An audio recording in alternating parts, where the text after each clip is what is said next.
Hola a todos, ¿cómo están? Bienvenidos a la clase 4 del eje ambiente, la cual se titula Contaminación del agua, aire y suelo. En esta clase tenemos como competencias que el alumno reconozca los problemas de salud derivados de factores ambientales, y los objetivos de aprendizaje son identificar elementos tóxicos en el aire y relacionarlos con el impacto en la salud, analizar el impacto de las acciones antrópicas sobre el ambiente como determinante de la salud humana y diferenciar las acciones antrópicas que dañan el ecosistema y la salud humana. Bien, como ya explicamos en clases anteriores, el ambiente influye sobre nuestra salud, dependiendo de la vía de exposición. Es así que tenemos a la contaminación del agua, del aire y del suelo. Vamos a comenzar por explicar la contaminación del agua. Antes de comenzar, vamos a repasar algunos conceptos. ¿Qué es el ambiente? El ambiente es el sistema conformado por los elementos bióticos y abióticos que integran la delgada capa de la Tierra llamada biosfera. Además, debemos considerar factores naturales, culturales y sociales que se interrelacionan entre sí y condicionan la vida del hombre, y que a su vez son constantemente modificados por este. ¿Qué es entonces un ambiente saludable?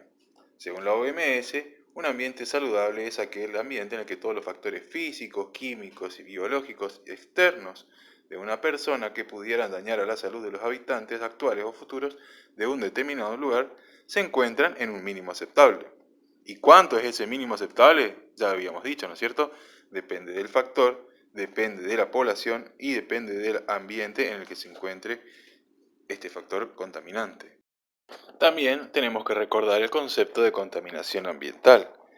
¿Qué es la contaminación ambiental? Es la presencia, introducción o acumulación de sustancias orgánicas y formas de energía que no pertenecen a un ambiente o sobrepasan los límites de éste, que en cualquiera de sus estados físicos y químicos al incorporarse o actuar en la atmósfera, suelos o agua, causan desequilibrios en la salud y daños reales en el mismo. ¿Cómo influye el ambiente sobre nuestra salud? Pues bien, como hemos visto en la clase número 2, a través de los riesgos y peligros que sufrimos al estar expuestos a diferentes tipos de factores ambientales. Ahora bien, ¿qué usos tiene el agua? Es una buena pregunta. ¿Qué enfermedades ocasionadas por aguas contaminadas conoces? ¿Cuáles son las más frecuentes en Argentina? ¿Qué producen los detergentes, el petróleo, las aguas negras, los desechos orgánicos sobre las aguas de ríos, lagos y mares? Pues bien, vamos a averiguarlo en esta clase. Como podemos ver en esta diapositiva, el agua y el saneamiento es uno de los determinantes de la salud. Sin embargo, el agua para el consumo es un bien escaso, ya que solo el 3,5% del agua del planeta es agua dulce.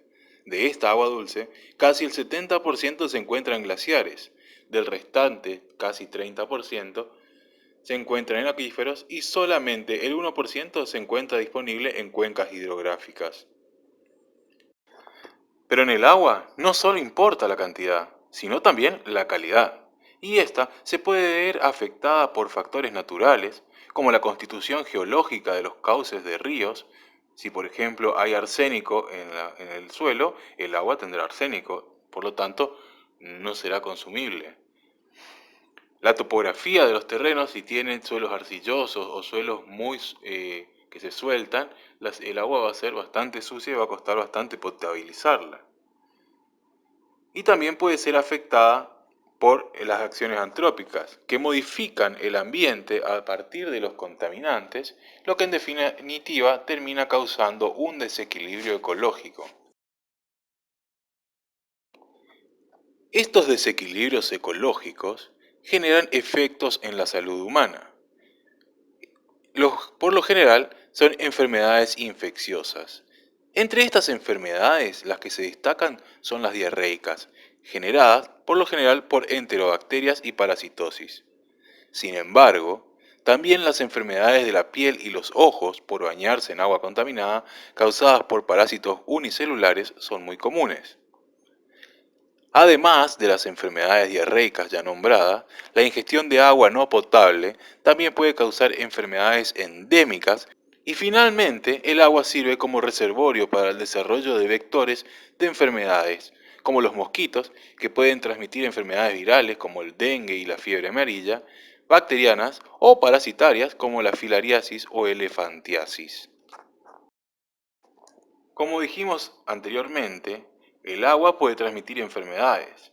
Y como vemos en este cuadro, la gran mayoría tiene de modo de transmisión fecal-oral de persona a persona, que puede ser de esta manera.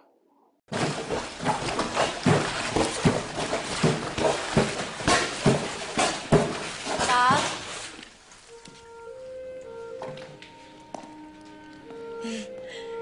Want to blow out your candle?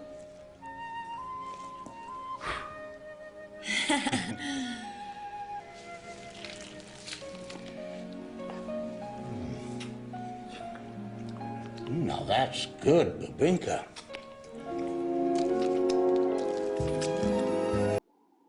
O de animal a persona, que puede ser de esta manera como el Toxocara canis. En la mayor parte del mundo, el parásito Toxocara canis es altamente prevalente en perros. En promedio, alrededor del 10% de la población de perros en el mundo están infectados en cualquier momento. Sin embargo, esto puede ser mucho mayor en poblaciones específicas, tales como cachorros o perros sin cuidado veterinario. Excretados con las heces de los perros, los huevos de este endoparásito pueden sobrevivir en el ambiente durante varios años, poniendo en riesgo de infección no solo a los perros, sino también a las personas, especialmente a los niños pequeños.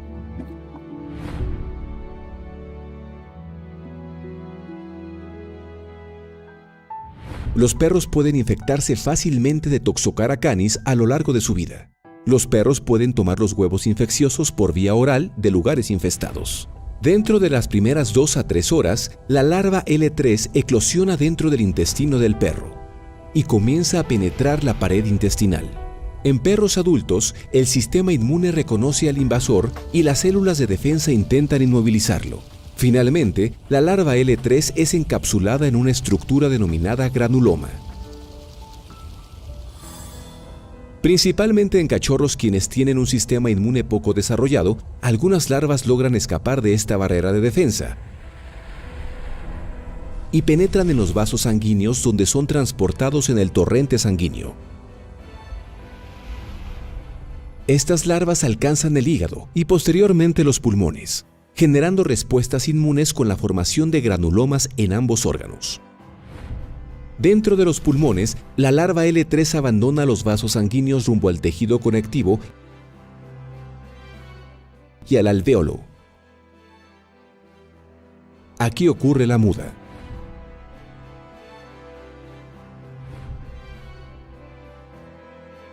El perro afectado tose las larvas L4 resultante y luego se los traga de nuevo.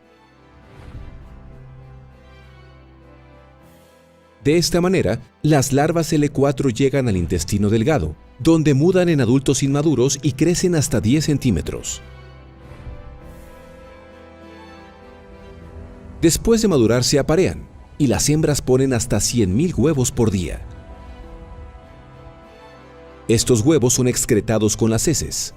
En el ambiente una larva se desarrolla dentro del huevo y muda 2 veces hasta su forma infectante. Ahora está lista para entrar en otro perro.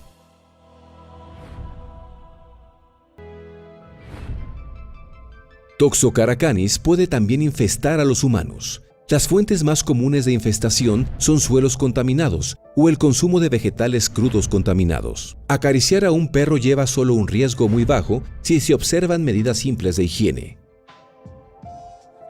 En la mayoría de los casos, la infección en los humanos es indetectable. Síntomas parecidos a una gripe son muy comunes y en casos raros puede haber consecuencias más serias. En el humano, las larvas entran en circulación y migran a varios órganos. Dependiendo de la ruta que las larvas puedan tomar en el cuerpo, se pueden desarrollar 3 enfermedades diferentes. Larva migrans ocular, que pueden causar problemas de visión o en casos raros, incluso la ceguera. La toxocariasis cerebral afecta al cerebro, en tanto que la larva migrans visceral es una enfermedad en la que se ven afectados los órganos internos. Lo más común, sin embargo, es la toxocariasis encubierta. Las larvas pasan a través del cuerpo sin causar síntomas graves. Una infección por T. canis es difícil de diagnosticar y los síntomas incluyen una amplia variedad de signos clínicos tales como fiebre, dificultad para dormir, dolor abdominal, aumento en el tamaño de los linfónodos, asma y sibilancias. Debido a la ausencia de productos autorizados para el tratamiento de la toxocariasis en humanos, el mejor tratamiento es la prevención. ¿Cómo se clasifican los contaminantes del agua? Bien, según su origen en biológico, químico o físico, tal y como lo veníamos viendo desde la clase 1, o de acuerdo a la extensión de su fuente en puntual, como por ejemplo los efluentes térmicos, producto de la generación de energía nuclear, como aquí nos explica Fisionito. La energía nuclear, nuestro mal comprendido amigo. Cuando la mayoría de la gente piensa en la energía nuclear, imagina esto. Pero cuando nosotros hablamos de energía nuclear, hablamos de esto. ¿Pero qué es exactamente la energía nuclear? Yo no lo sé, pero conozco a alguien que sí lo sabe, Fisionito. Hola consumidores de energía, yo soy Fisionito, su guía turístico en el emocionante mundo de la energía nuclear. Estas son barras de uranio 235. Hola barras. ¡Hola, amigo! ¡Qué gusto de verte! Parece que están un poco calientes. ¡Claro que lo está! ¡Somos radioactivas! Vaya, bueno, ¿qué tal un chapuzón en la piscina? ¡Sí! Las barras calientan tanto el agua que esta hierve. Y el vapor hace girar turbinas que generan energía. Bart, siéntate. Vaya, parece que quedaron algunos desechos nucleares. No hay problema, los pondré en un lugar donde nadie los encuentre en 1.000.000 de años. Ahora conocen la verdad sobre la energía nuclear, nuestro amigo que ya es comprendido, así que sigan sonriendo. O bien, difusa, como por ejemplo los efluentes residuales. Ya que el agua dulce es un bien escaso, debemos cuidarla. Por ello, algunos consejos les dejamos desde la asignatura. El agua dulce de por sí no puede ser consumida libremente y debe pasar por el proceso de potabilización. Se define como agua potable, como agua sin filtrar, que proviene directamente de las tuberías que se suministra a una edificación y se destina para el consumo humano. El objetivo de los sistemas de potabilización es lograr mediante la eliminación de los microorganismos patógenos una reducción de la incidencia de enfermedades hídricas. En la provincia de Corrientes existen dos tipos de procesos dependiendo de la fuente del agua. Es así que en el caso de la ciudad de Corrientes y San Luis del Palmar, el agua se extrae del río Paraná, en Esquina se extrae del río Corrientes, en Santo Tomé, Montecaseros, Paso de los Libres del río Uruguay y en Goya del riacho Goya. Por su parte, la captación de agua subterránea se realiza en Empedrado, Mercedes, Santa Lucía, Curuzucuatiá, Saladas, San Luis del Palmar, Yapeyú y Bellavista. Bueno, ya hablamos de la contaminación del agua. Ahora nos toca referirnos a la contaminación del aire. ¿Pero qué es el aire? El aire es el conjunto homogéneo de gases atmosféricos que son retenidos por la gravedad terrestre alrededor de nuestro planeta. Está compuesta por un 78% de nitrógeno, 21% de oxígeno, 0,9% de argón y trazas de dióxido de carbono y agua. El aire no tiene olor ni sabor, aunque por contener oxígeno toma un color azulado. ¿Y de dónde viene el oxígeno? Bueno, si recordamos de la secundaria, viene de la fotosíntesis. ¿Y qué es la contaminación del aire? Es cualquier sustancia que altera la composición de la atmósfera y que es capaz de producir daños a la salud y al ecosistema. Entre las principales fuentes de contaminación del aire figuran los modos ineficientes de transporte, la quema de combustible en los hogares y la quema de desechos, las centrales eléctricas y las actividades industriales. Sin embargo, la actividad humana no es la única fuente de contaminación del aire. Por ejemplo, las tormentas de arena, especialmente en regiones cercanas a desiertos, también pueden influir en la calidad del aire. ¿Qué es el material particulado atmosférico? El PM, o aerosol atmosférico, se define como la mezcla heterogénea de partículas sólidas y o líquidas, exceptuando el agua pura, presentes en la atmósfera. ¿Cómo se clasifica?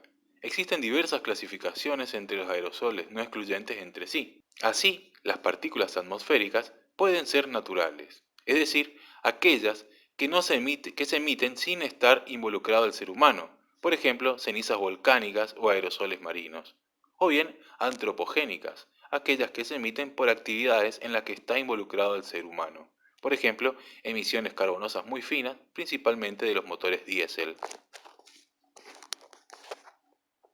También podemos clasificarlas en primarias o secundarias. Primarias son aquellas emitidas directamente a la atmósfera desde la fuente, por ejemplo, la abrasión del firme, neumáticos y frenos. Y las secundarias, aquellas formadas en la atmósfera por medio de interacciones químicas de gases precursores, como por ejemplo el ozono. Los aerosoles que forman la mezcla del PM tienen diferentes tamaños asociados a su modo de formación o emisión. Se distinguen partículas gruesas, que son aquellas con un diámetro aerodinámico superior a una micra. La emisión de estas partículas se produce por acciones mecánicas, por lo que son principalmente primarias. Y partículas finas, aquellas con un diámetro aerodinámico inferior a una micra, y son de naturaleza secundaria, formadas por reacciones de gases precursores en la atmósfera. El material particulado respirable, presente en la atmósfera de nuestras ciudades en forma sólida o líquida, se puede dividir según su tamaño en dos grupos principales, en PM10 y la fracción más pequeña respirable PM2,5. Estas partículas PM2,5 tienen efectos más severos sobre la salud que las más grandes PM10. Su tamaño hace que sean más ligeras y por eso generalmente permanecen por más tiempo en el aire. La OMS publica estimaciones nacionales sobre la exposición de la contaminación del aire y sus repercusiones para la salud. Elaboración de nuevos mapas interactivos donde se resaltan las zonas de los países donde se exceden los límites fijados por la OMS en materia de calidad del aire.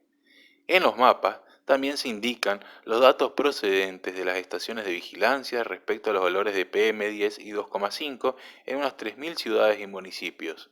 Las directrices de la OMS sobre la calidad del aire publicadas en 2005 ofrecen orientaciones generales relativas a umbrales y límites para contaminantes atmosféricos, claves que entrañan riesgos sanitarios. Estas directrices se aplican en todo el mundo y se basan en la evaluación realizada por expertos de las pruebas científicas actuales concernientes a los contaminantes más comunes del aire, que son material particulado, ozono, dióxido de nitrógeno y dióxido de azufre. Finalmente vamos a hablar de la contaminación del aire doméstico. Esta se debe principalmente al uso de querosén y combustibles sólidos como madera en estufas contaminantes, hogueras y lámparas dentro del hogar. Y se debe principalmente a la pobreza energética. ¿Qué es la pobreza energética? La pobreza energética es cuando una familia no puede mantener satisfactoriamente una temperatura de 23 grados y para ello debe gastar más del 10% de sus ingresos totales en energía. Por lo tanto, en invierno debe recurrir a la quema de combustibles sólidos dentro de la casa, generando monóxido de carbono, que es un asesino silencioso. Y finalmente, nos toca hablar de la contaminación del suelo. Bueno, ¿pero qué es el suelo? El suelo es la parte superficial de la corteza terrestre biológicamente activa que proviene de la degradación o alteración física y química de las rocas y de los residuos de las actividades de los seres vivos que se asientan sobre él. Para hablar de la contaminación del suelo debemos definir qué es la basura. Basura es todo lo que colocamos en una bolsa que va a parar a un relleno sanitario o basural, mientras que un residuo es todo material que puede ser recuperado y tiene valor para ser reutilizado o reciclado. Entonces tenemos residuos que son aprovechables, como los que acabamos de citar, y residuos que no son aprovechables, a los que vamos a definir como desechos. ¿Y qué hacemos con la basura? Pues bien, la arrojamos en cualquier lugar. Se estima que una persona genera 1,5 kilos de basura por día. ¿Y luego esa basura dónde va? La alternativa más difundida en la Argentina para la disposición final de residuos es el enterramiento, que si se hace correctamente es un proceso aceptable. Para que ello sea aceptable, son necesarias algunas medidas básicas elementales, como por ejemplo la impermeabilización del suelo para evitar la filtración de los líquidos tóxicos hacia las napas, y la cobertura superior diaria para evitar la presencia de animales y vectores. Y finalmente, conducir y tratar los efluentes mencionados. Sin embargo, este recurso priva de la posibilidad del reciclaje, si no se hace una separación y recuperación previamente. ¿Cómo se clasifican los residuos? Bien, hay tres formas de clasificarlos, y estas son según su peligrosidad, según su origen y según su composición. Por último, nos resta definir qué lugares se contaminan con basura. Lamentablemente, todos los lugares conocidos, desde el fondo del mar hasta la estratosfera. Las actividades que tienen que realizar son variadas y son muchas. Tienen tiempo hasta el día 10 de marzo de 2021 a las 20 horas. Como consejo, les voy a decir que lean bien todas las consignas y el material bibliográfico y responder de acuerdo a lo solicitado. Bueno, nos estamos viendo. Saludos.